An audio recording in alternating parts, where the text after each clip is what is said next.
తర్వాత చచ్చిపోతారు. వాతావరణం పొల్యూషన్. అదే జనవరి 1 రోజున ఏమన్నా చేయొచ్చు. అదే సార్, మసీదుల ముందుకు వస్తుంటేనేమో మనం బాజాలు ఆపేసేసి మసీదుకి గులాం కొట్టేసి సలాం కొట్టి గులాంలు అయ్యి, ప్రభుత్వాలు గులాంలు అయితే మనం సలాంలు కొట్టి పోవాలి.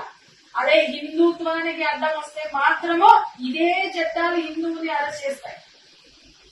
ఏం కర్మ పట్టింది సార్ ఈ భారతదేశానికి? భరతుడు ఏరినటువంటి రాజ్యం, వేదాలు పుట్టినటువంటి దేశానికి మనం కాపాడుకోవడానికి అరెస్ట్ అవ్వాల్సినటువంటి అవసరం ఉంది.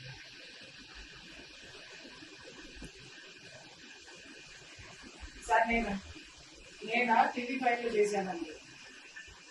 TV5 ఫస్ట్ దీనికంటే జర్మనీ 95 నుంచి జర్మనీలో చేశాను, తర్వాత ఇంగ్లాండ్ చేశాను, తర్వాత క్రైమ్ థ్రిల్లర్ మ్యాగజైన్ చేశాను, తర్వాత TV5 చేశాను. TV5 తర్వాత ఫ్రీలాన్సర్ జర్నలిస్ట్ గా చేశాను.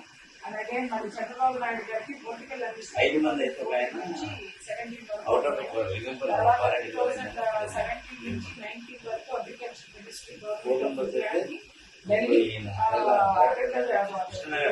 అడ్వైజరీ కమిటీ మెంబర్ గా, అఫీషియల్ లాంగ్వేజ్ అడ్వైజరీ కమిటీగా as a member 3 years Delhi. Sir ఆయన రాధా మోహన్ దాస్,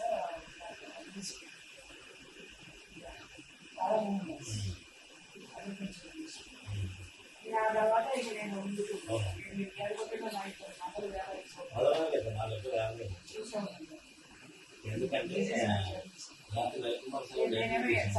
కూర్చుంటే అయిపోయింది. ఇప్పుడు నేను ఫ్యామిలీ కౌన్సిలర్ గా ఇది చేస్తున్నాను సార్. అండ్ అగైన్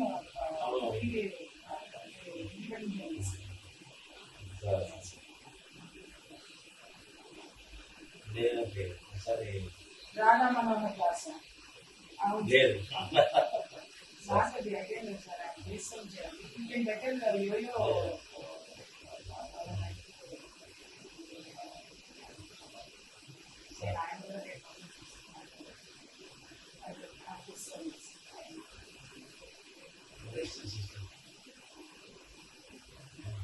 సార్ నేను చూసుకుంటాను సార్. మా సోదరులు నేను ఏం చెప్తున్నా సార్, మేము మరీ అంత దుర్మార్గం అయితే కాదు. దుర్మార్గం హిందుత్వం మీదకి వస్తేనే సార్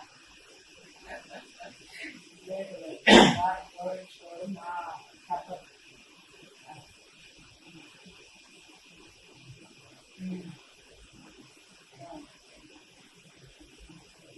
సార్ అదే కనుక చేస్తే ఇంకా దెబ్బకొట్టినట్టు కానీ పర్యావరణ రెచ్చగొట్టినట్టు అవుతుందని చెప్పండి. ఒకటేసారి సావు